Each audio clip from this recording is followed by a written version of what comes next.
Ok. Bueno, vamos a ver teóricamente parte de de lo que se debe desarrollar ya en la parte práctica, una guía teórica de lo que se debe desarrollar en la parte práctica de la metodología. Eh, ya hemos puesto todos los antecedentes, problemas, temas, hipótesis, objetivos, variables y todo eso. Ya sabemos cuál es nuestra base teórica con la cual necesitamos hacer la investigación o vamos a partir con con el proceso de investigación y empezamos a recoger datos, ¿no es cierto? Con los instrumentos que se ha fijado. Entonces, eh, este proceso de investigación que sigue esquemas, protocolos con los cuales tiene que manejarse y con lo cual se consigue son incorporar datos. Tenemos que entender primero que los datos que nosotros recogemos, no todos esos datos son necesarios y son útiles. Es bien claro. Sobre todo en el tema, en una investigación cualitativa. Vamos a encontrarnos con datos que los recopilamos, pero no son necesarios para lo que nosotros hemos planteado. No van a aportar un valor. Otros, en cambio, en el mismo, con la misma fuerza con lo que nosotros nos hemos manejado. Nos podríamos hablar que conseguimos datos primarios y datos secundarios. Los primarios son aquellos que sí nos aportan en las respuestas que buscamos, ¿no?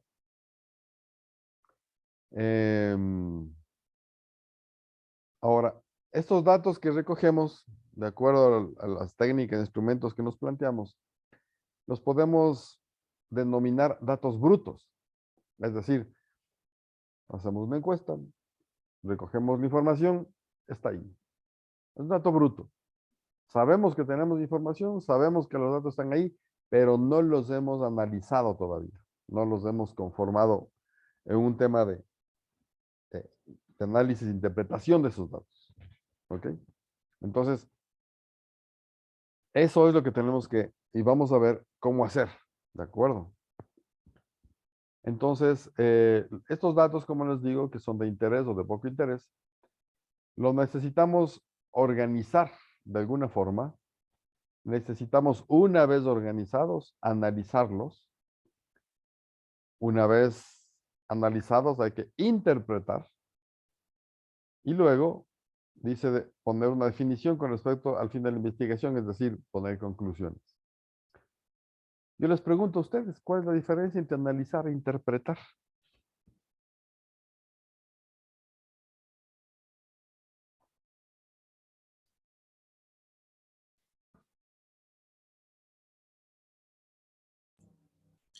Bueno, pienso que analizar es simplemente, como quien dice, dar un ojo, una vista, ¿no?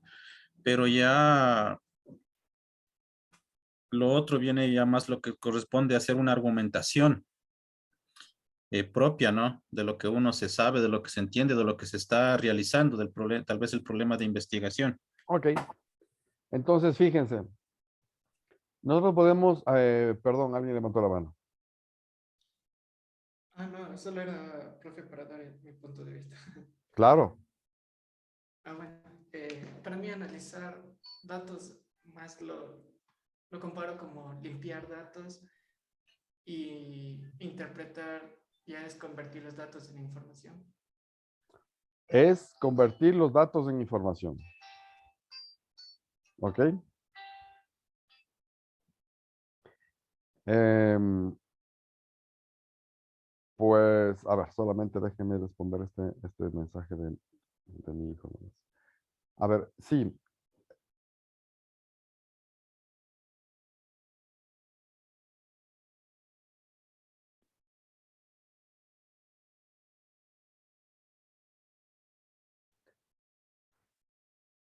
cuando organizamos los datos, por ejemplo, nosotros vamos a hacerlo más fácil de la guía. Tenemos una encuesta. ¿Cómo organizamos los datos? Cogemos todas las respuestas de la pregunta 1 y las agrupamos, ¿no es cierto? Eso es organizar. ¿Sí? Ahí estamos organizando. ¿Cuándo analizamos? Cuando esos datos de la pregunta 1 les sometemos a una estadística y sacamos datos de promedios, medianas, etcétera. ¿No es cierto? O porcentajes simplemente. Y hacemos un grafiquito de la pregunta 1, que son 4 posibles respuestas. Tal porcentaje tiene la respuesta A, B, C, D. ¿No es cierto? Ahí está analizado. ¿Qué porcentaje de respuesta de cada alternativa está ahí? Pero la interpretación ya es ver dónde está la mayoría, la minoría y por qué. ¿De acuerdo? Entonces sí, es convertir esos resultados del análisis en algo escrito que nos dice que tiene un significado. ¿Ok? Muy bien. Entonces, este procedimiento lo tenemos que realizar de una forma adecuada. ¿Cómo organizamos los datos? Entonces, primero comprobar que los datos sean recogidos y disponibles, que estén totalmente al alcance. Quiero decir, que tengamos acceso real, directo a la fuente primaria. Si yo hago una entrevista, tengo que tener una grabación. No dejar nada al azar como lo hicimos antes, después ya noto, después me acuerdo. No me voy a acordar, porque una o dos palabras por lo menos va a cambiar, ¿sí? Entonces, primero es comprobar que esos datos estén recogidos, estén disponibles, ¿no? Entonces, con esa información ya recogida, tenemos que hacer un recuento, una conformación, una agrupación de esos datos de alguna forma que me va a servir para poder analizar. Entonces, ¿cómo podemos nosotros agrupar o recoger esa información? A través de cuestionarios dirigidos. Entonces, como les decía, ¿no? Tenemos una encuesta con 10 preguntas. Lo que hacemos es, en alguna parte, ponemos o transcribimos esas 10 preguntas en orden. Todas las respuestas 1, todas las respuestas 2, todas las respuestas 3 y así. Entonces, los agrupamos de esa forma. Otra es recoger todas las notas, grabaciones, entrevistas y ordenarlas adecuadamente. La otra es si tenemos documentos escaneados o copias de documentos que tenemos, también organizarlos de alguna forma que nos permita acceder de una manera adecuada. Notas a lecturas, resúmenes que vamos haciendo, videos que lo vamos recopilando, mediciones de conducta con los test. Entonces, agrupar en tipos de test, tipos de revisión o las observaciones que vamos teniendo. Determinar en otro tipo de investigación si tenemos cuadros, mapas, gráficos, tablas, distribuirlos y agruparlos en función de eso. Las fotografías, organizarlas de tal forma que las podamos diferenciar de algún tipo de alguna forma, unas fotografías de otras. Tenemos a veces diarios de investigación, ¿no? Cuando ponemos notas adicionales. Cuando incluso, por ejemplo, si me ocurre, estamos haciendo encuesta, pero cogemos notas adicionales cuando la persona comenta algo adicional de lo que responde, o tiene un gesto o algún tipo de comportamiento que nos llama la atención y que nos puede servir. Son notas adicionales que ponemos, ¿no? Y en fin, cualquier otra forma de disposición de esa información. Entonces, toda esa información que la recogemos de todo lo que hemos manejado antes, lo que tenemos que hacer es organizar. De alguna forma, tenemos que ubicar esa información de manera adecuada, ¿no? Primero, no dejar eso para después. Primero esto. Entonces, esa información puede ser ubicada de acuerdo a lo que ya vimos antes. De una forma cuando son esquemas cuantitativos y de otra forma, o registrar de otra forma cuando son datos cualitativos. ¿Sí? Es la primera división que siempre la hacemos. Y la comprobación que siempre la hacemos, ¿no? Entonces, los datos numéricos, nosotros lo manejamos normalmente siguiendo la dinámica, los procedimientos y la técnica que nos dice la estadística.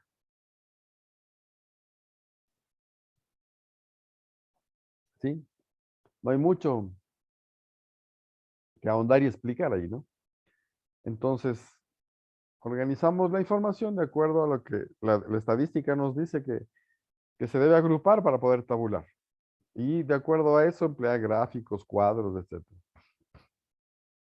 Pero en cambio, los cualitativos o los datos verbales, los podemos someter a dos formas de agrupamiento. La una es a través de codificación. De alguna forma, si es que hay cómo, convertir esos datos y transformarlos en datos numéricos. Y con ello podemos tabular. Y con ello se podrá mostrar en cuadros. ¿No es cierto? Entonces decimos, a ver, ¿usted qué piensa yo qué sé, del aluvión de la Gasca? No son datos cuantitativos porque nos van a dar una serie de cosas, ¿no es cierto?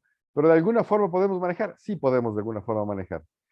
Si vemos que tenemos 30 respuestas, agrupamos las respuestas de acuerdo eh, a criterios similares. Entonces, unos dirán, yo opino que es culpa del municipio, otros dirán, yo culpa que es culpa no es culpa de nadie, sino del ambiente, otros dirán, es culpa de los que talan los árboles, otros dirán, faltó mantenimiento en los sitios de recepción de aguas, etcétera. Entonces, de acuerdo a eso, yo los ordeno en respuestas similares, no digo iguales, sino similares, y de acuerdo a eso le pongo una codificación y tabula. ¿Ok? Ese puede ser una forma. Pero hay otros que son de carácter verbal que no se les puede convertir en temas numéricos. ¿Cómo se los ordena ahí? De acuerdo al esquema conceptual nada más. ¿Sí? Entonces, cosas que me dan, que tienen un sentido similar, pero muy general. Entonces, no hay cómo desarrollar eso. Es importante entonces entender que por la precisión, los datos cuantitativos son más fáciles de procesar. Pero la cantidad de información es más reducida, porque está dirigida ya, ¿no? ¿A qué tipo de respuesta buscamos? En los datos cualitativos, en cambio, es más difícil de procesar, pero aportan más datos y por lo tanto el significado de investigación puede ser más amplio.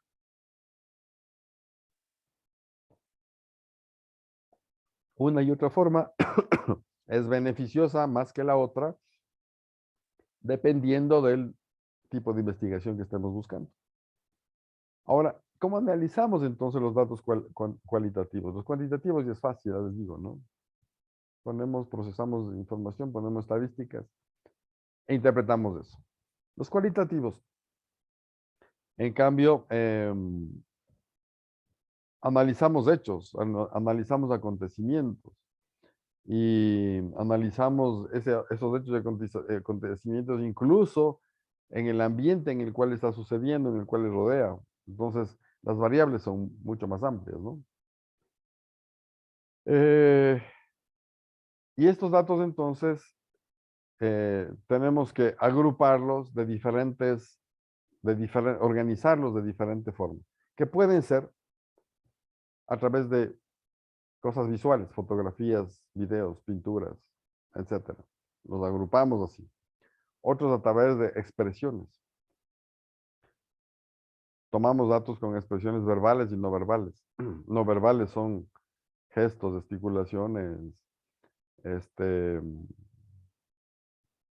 que lo vemos en el proceso, digamos, temas neurolingüísticos que vemos en el proceso de levantar información.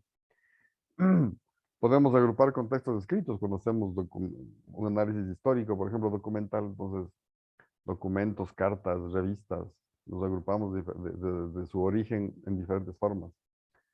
Los auditivos son las grabaciones básicamente, o aquellas narraciones de cosas que se establece por parte incluso del propio investigador, de acuerdo a lo que ve. Narra de acuerdo a lo que ve, entonces va grabando, por ejemplo. ¿Han visto ustedes cuando en las películas, ¿no? Las personas empiezan a grabar lo que van viendo? Entonces ese es el material que se debe agrupar. Entonces, estos datos deben analizarse, una vez agrupados, tienen que analizarse de diferentes maneras, de diferentes formas. La una es explorando los datos. Cogemos los datos y los revisamos una vez y otra vez y otra vez y otra vez, hasta tratar de entender a nosotros, con estar seguros que hemos entendido todo lo que se dice. Fíjense, voy a dar un ejemplo. Hace un par de años, tal vez un poco más, le mandaron un examen a mi padre por un tema de salud bastante delicado. Y lo típico que hacemos nosotros es, vamos al laboratorio, el laboratorio le meten una máquina, por ejemplo, y le saca resultados. Bueno, el médico que le atendí es tan minucioso que me dice, mira, yo solamente confío en 2 médicos que hacen este examen en el Ecuador. Solo confío en 2. Uno está en Quito y otro está en Guayaquil. En los otros no confío. Porque se pueden equivocarse y este tema, este problema de salud que tiene, hay que ser muy minucioso en saber exactamente qué pasa. Y efectivamente fuimos a un laboratorio, no les exagero, se demoraron 15 minutos y sacaron el resultado. Fuimos donde este otro señor, a esta otra clínica, se demoraron más de 2 horas, el mismo médico. Porque él revisaba y repetía, revisaba y repetía y repetía. Hasta ver y él mismo convencerse que el análisis que se hizo es completo. Y no puede equivocarse. ¿Sí?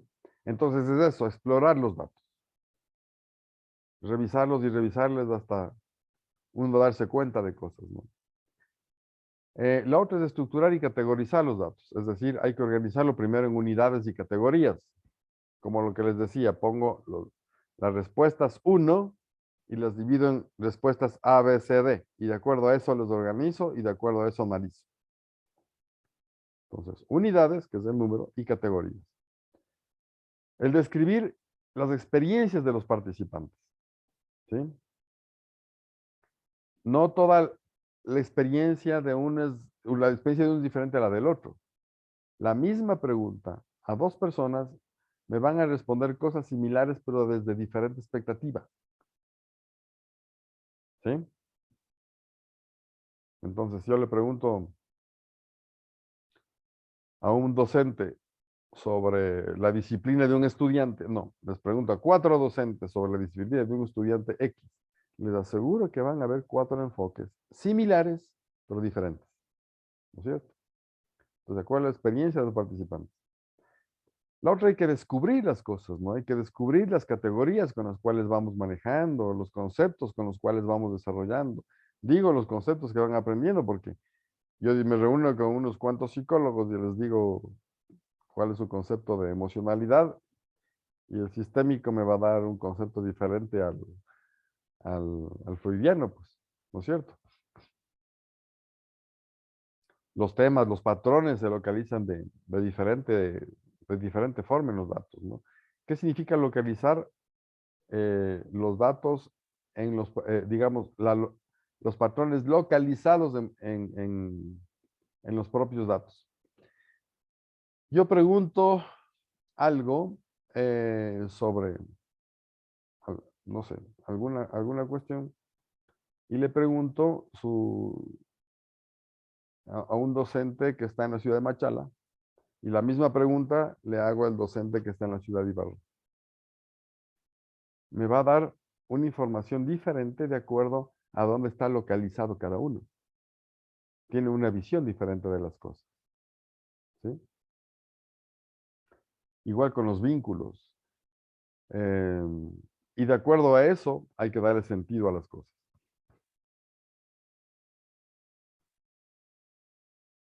No podemos decir el nivel de violencia en el Ecuador es este. No, depende de las zonas, de la forma de pensar, de las realidades sociales, de las realidades laborales, etcétera, ¿no es cierto? Bueno, la otra es analizar el contexto de los datos, ya en grupo, ya de una forma, cuando tenemos ya cosas establecidas como similares, ahí ya tenemos un contexto sobre el cual vamos a analizar. La reconstrucción de historias y hechos es otra forma, que también tiene su diferencia y para mi criterio al menos, cuando me ha tocado hacer esto, es bien difícil determinar cómo se hizo y por qué se hizo y poder interpretar eso adecuadamente, pero es la reconstrucción, ¿no? A través de la vinculación de conocimientos disponibles y los resultados, es decir, esto es lo que encontré versus el resultado que yo puse, el objetivo es este otro de acá. Ahí tenemos que empatarlo, ya vamos a ver más en detalle, pero tenemos que empatar las dos cosas. Y en lo posible generar una teoría que se fundamente en los datos. No necesariamente una teoría, una conclusión de cumplimiento o no de un objetivo. Entonces, una vez descrito estos datos cualitativos y una vez descrito, agrupado y analizado por primera vez, ya podemos ver la relación que se da con el cumplimiento en función del objetivo, en función de dar una respuesta al problema. Y ahora sí podemos dar el proceso de análisis un poco más detallado, ¿no? Este proceso de análisis es algo así como una definición de conceptos, de clarificar las cosas en cuanto a las relaciones, conclusiones, consecuencias de lo que hemos analizado. Fíjense que ahí es una forma de obtener nuevos datos. Tenemos datos en bruto. Cuando los agrupamos y los analizamos, tenemos otros datos. Ya tenemos promedios. Antes no teníamos. Ya tenemos promedios. Fruto de esa información. Entonces se generaron nuevos datos otra vez. Este proceso, en la parte cualitativa, es un proceso mental algo complejo que tenemos que entender.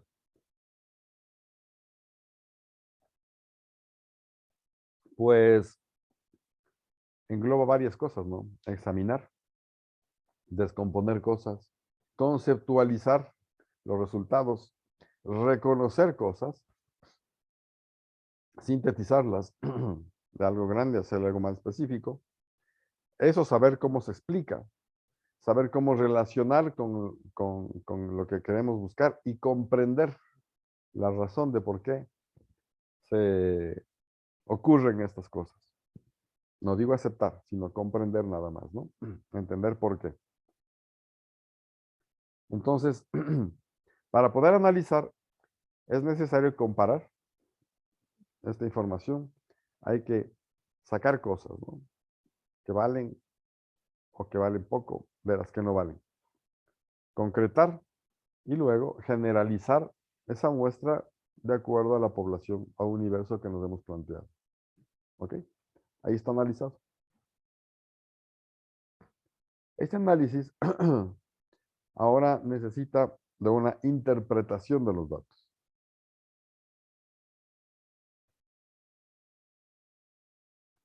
En esta interpretación, entonces, nosotros vamos a partimos de nuestra propia interpretación, que eso hay que tener mucho cuidado, ¿no?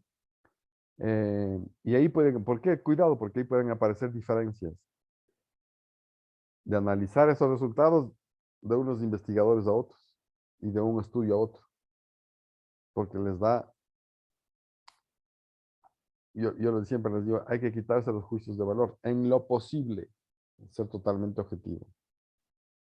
Pero eso de un investigador a otro, ya tenemos diferentes esquemas. Ya tenemos diferentes interpretaciones de las cosas. Esto no significa que una interpretación sea mejor que la otra necesariamente, sino que es diferente desde un diferente punto de vista. Regreso al tema de psicología. Los mismos datos, el mismo estudio visto por un psicólogo junguiano va a tener una diferente interpretación que al ser visto por un psicólogo sistémico. ¿Cuál es mejor? Los dos pueden tener razón.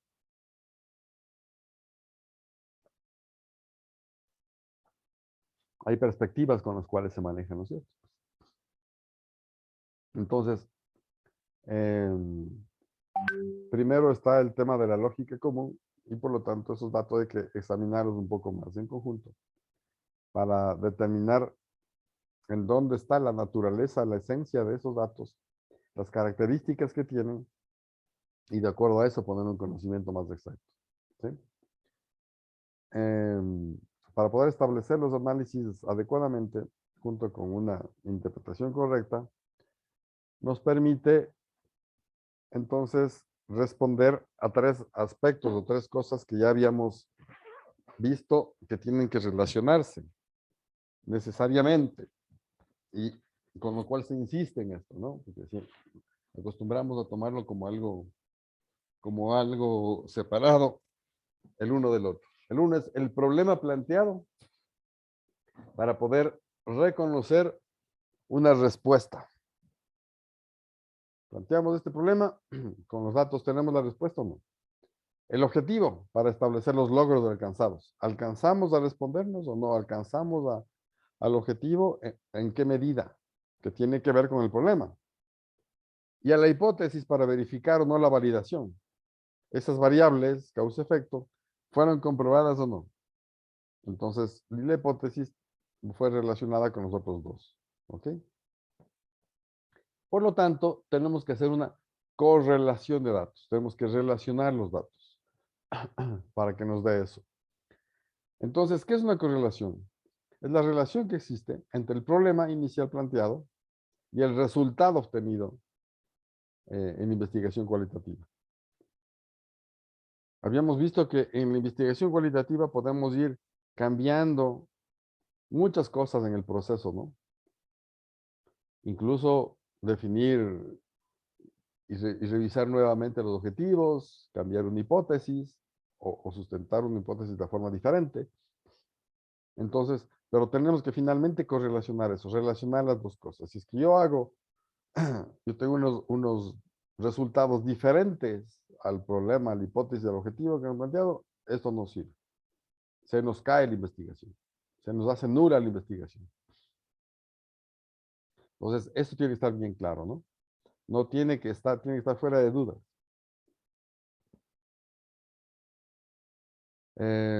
Pues si no, este proceso de establecimiento de la relación es, digamos, es tedioso, es molestoso, tiene su grado de dificultad y su complejidad para poder manejar y entender el problema que estamos poniendo, ¿no? Y esto nos va a dar normalmente dudas y se nos van a despertar dudas, hasta frustraciones en la forma de presentar o establecer una investigación. Nos va a tocar revisar nuevamente y regresarnos los pasos para revisar otra vez.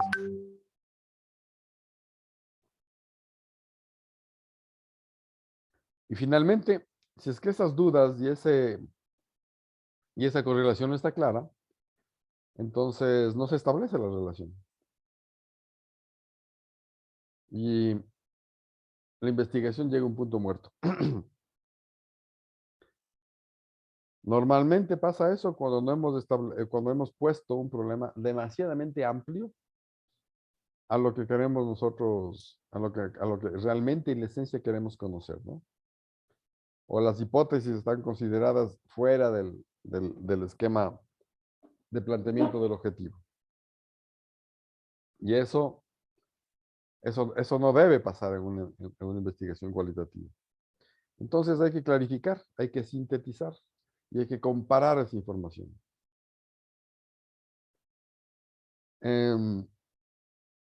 Y de acuerdo, se lo puede clarificar, comparar y sintetizar de acuerdo a la propia naturaleza de los datos, del tipo de investigación que tengamos. A veces es mucho más fácil, otras veces es más complejo. Y también de acuerdo a las herramientas que hemos usado en la investigación. Y no solo a las herramientas que hemos definido usarlas, sino a las herramientas que los hemos definido hacer y que han sido bien establecidas, bien hechas.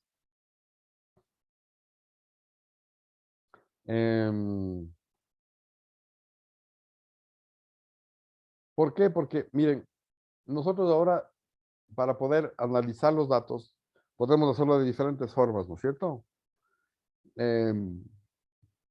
Haciéndolo manualmente, si ustedes quieren. O lo que tenemos ahora, varios programas que nos permiten, que son los que analizan la información y nos dan resultados. Esos programas nos ayudan. Esos ordenadores, como dice el texto, ¿no? Que nos permite trabajar. Un procesador de palabras, una hoja electrónica, etcétera. Y hay otros incluso donde nos permiten hacer análisis visuales, análisis de auditivo de grabaciones, análisis ¿cómo se llama? De, de grabaciones, yo qué sé. Entonces, si estamos haciendo una investigación sobre, y necesitamos información para esa investigación sobre el color de los ojos de los participantes de este curso, pero está muy pequeña la imagen, o la mía tiene mucha luz en la parte de atrás y no me permite una visualización completa. Sin embargo, hay programas que nos permiten filtrar eso como para llegar a determinar y conocer lo que quiero, ¿no es cierto? Entonces, hay varias formas ahora que podemos manejar esto. Pero en estos procesadores, en estos ordenadores, lo que necesitamos es que esa información de la cual es alimentada sea correcta, sea accesible, sea viable y esté bien ingresada, ¿no?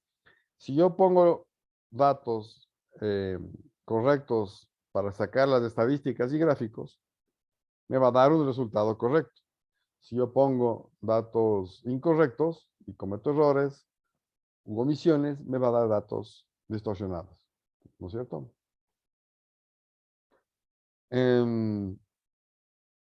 Entonces, esa es la parte lógica del manejo e introducción de utilización de los datos, ¿no? Yo qué sé, no sé. Hay no sé si ustedes conocen, hay un programa que se llama Vivino, no divino, sino Vivino, de vino. ¿Sí? Uno se baja eso, coge una botella de vino, con ese programita le toma una foto a la etiqueta y le da toda la información de ese vino. De qué cepa es, en qué fecha se lo destiló, qué tipo de sabor tiene, si es que es más frutal o más madera, en qué ambiente, qué tipo de oxigenación tiene ese vino, hasta el costo le pone. Y con 5 estrellas, en qué nivel de categoría está. Bueno, de pronto eso me permite hacer una comparación en un estudio de vinos que yo requiero. Fíjense, y así hay otro programa que toma una foto a una planta y me da todas las características de la planta y así, etcétera, ¿no? No solamente son los procesadores de palabras o las hojas electrónicas las que nos permite hacer esto. Pero todo depende de que lo haga bien. Entonces, estos software, si bien nos ayudan y nos dan, ¿cómo se llama? Mucha información, a veces necesitamos que alguien con experiencia y un experto en el uso de esto nos ayude. E incluso con temas, como les decía, visuales, de videos y todo eso. Bueno, ahora, ¿cuáles son las recomendaciones en la parte de investigación cuando transcribimos los datos, las observaciones o lo que conseguimos en el campo? Primero, el principio de confidencialidad. No se debe transcribir en las investigaciones con nombres verdaderos de las personas que aparecen en las grabaciones, por ejemplo. Eso no debe ser. Tiene que ser eso con mucho cuidado. ¿Y qué hacemos entonces para tener cuidado? Le ponemos códigos. Esos códigos de cualquier forma, o números, o apodos. Cualquier cosa le ponemos ahí. No podemos identificar eso, ¿no? Ese es un principio que tenemos que dar. No significa que debamos esconder de tal forma que nadie acceda. No, es información que con códigos y todo, nosotros tenemos que tener como un resguardo para comprobar que esa investigación es correcta y que los datos levantados sean correctos. Tenemos que poner formatos con márgenes amplios. ¿Qué quiere decir esto? Hay ciertas cosas adicionales a lo que nos hemos planteado investigar o elementos que nos pueden presentarse y que nosotros analizamos y que nos van a dar más luces. Por ejemplo, ponemos una entrevista. Hacemos la misma entrevista a 6 personas, pero la forma de portarse, el gesto, el tiempo que nos da, el ambiente en el cual le estamos preguntando, eso anotamos, hacemos un margen, un espacio adicional de asimilación de información, porque eso nos va a dar luces hacia algo más. Hay que transcribir las palabras, los sonidos, los elementos, las muecas, las interjecciones, todo hay que traducirlo en palabras. Hay que escribir de alguna forma que sea entendible. Incluso las pausas, los silencios, las expresiones, los sonidos ambientales, todas las cosas que nosotros veamos que necesitamos, más allá de las preguntas que ponemos, tenemos que incluir en el proceso, ¿no? La otra es, por ejemplo, cuando analizamos textos línea por línea, renglón por renglón, y hace falta incluso numerar las líneas. Yo me preguntaba cuando recién aprendí a utilizar el procesador de palabras, por ejemplo, ¿para qué ponen numeración de líneas? De pronto nos sirve para la parte legal, ¿no? Que he visto esos escritos que ponen para evitar que haya transcripciones o falsificaciones, hasta numeran las líneas. Pero resulta que no es solamente para eso, nos sirve para poder codificar y ordenar adecuadamente la información. Entonces, una vez ingresado toda esta información de una u otra forma en el programa, tenemos un primer barrido, un primer escrutinio de la información. Y ahí tenemos, de esa información bruta, ya procesada, tenemos otra información, como yo les decía, que no teníamos antes, que aparece como resultado del análisis de esto, ¿no? Entonces, aparece más información que depende de cómo está el proceso, vemos si la calidad de la respuesta o de resultado de esa información es suficiente. Y nos dan realmente resultados interesantes, ¿no? Y deben aparecer las cosas claras aquí. Entonces, y es el momento, además de revisar que la información que estamos poniendo sea adecuada. Entonces, si de pronto necesito una fotografía clara de Amílcar y no le veo porque está con poca luz, de pronto con el sistema yo le pongo luz, le voy aclarando y aparece con más nitidez sus facciones, ¿no es cierto? Entonces yo tengo que ir ya puliendo esa información. Eso es lo que quiero decir, ¿no? Voy puliendo la información. Los datos esos incompletos o erróneos los voy clarificando o los voy desechando. Ahora, para poder comparar esta sintetización de la información y poder comparar y que nos sirva para sacar estos datos adicionales, lo podemos hacer de diferentes formas, ¿no?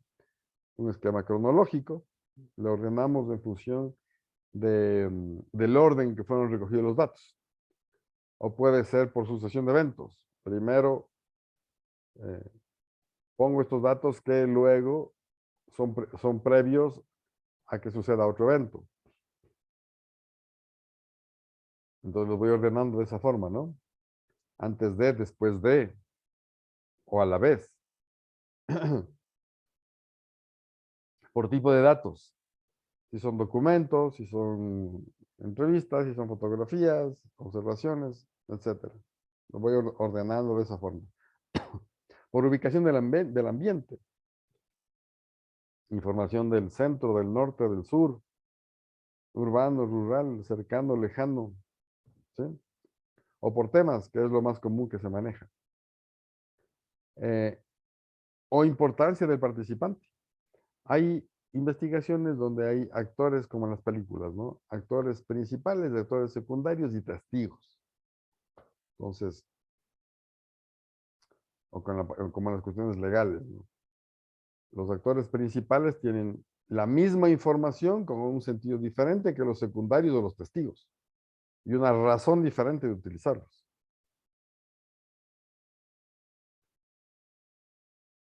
¿Sí? Los unos son hechos comprobatorios de lo que me dice el principal, por ejemplo. Entonces, para poder comparar y clarificar esta información, se puede recurrir a diferentes metodologías, sistemas o formatos con los que el investigador crea necesario, ¿no? ¿Y para qué nos sirve esto? Finalmente nos va a servir como recursos de información para hacer algo. Esta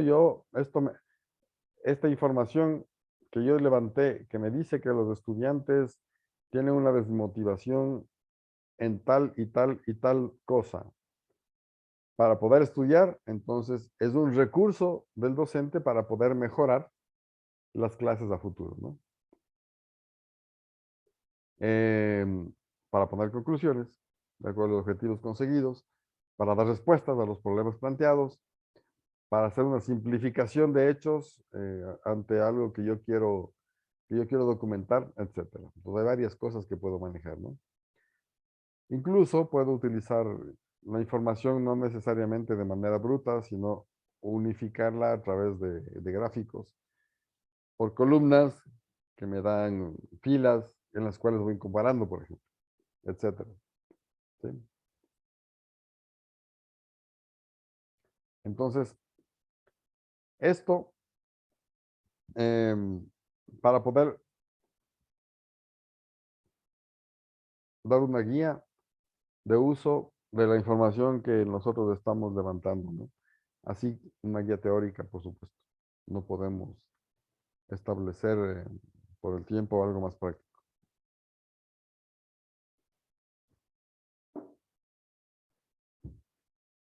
Muy bien, entonces,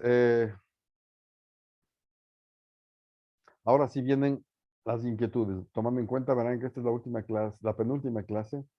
Tomando en cuenta que la siguiente clase es una clase donde ya tenemos, ustedes ya tienen que, solamente estaría pendiente la contestación de las dos últimas unidades, porque la unidad 8 y 9 es el motivo de la última clase. Tienen que presentar ese trabajo práctico, ya hasta el próximo domingo máximo ya tienen que subir su trabajo práctico los que no lo han hecho.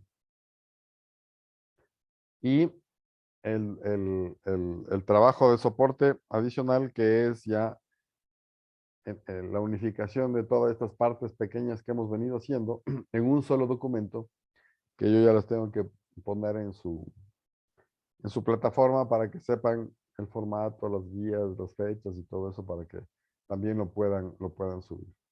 ¿Sí? Silvia. Carlos, disculpe, quería ver si nos puede revisar la hipótesis y las variables Ah, con de mucho mi. gusto. Sí,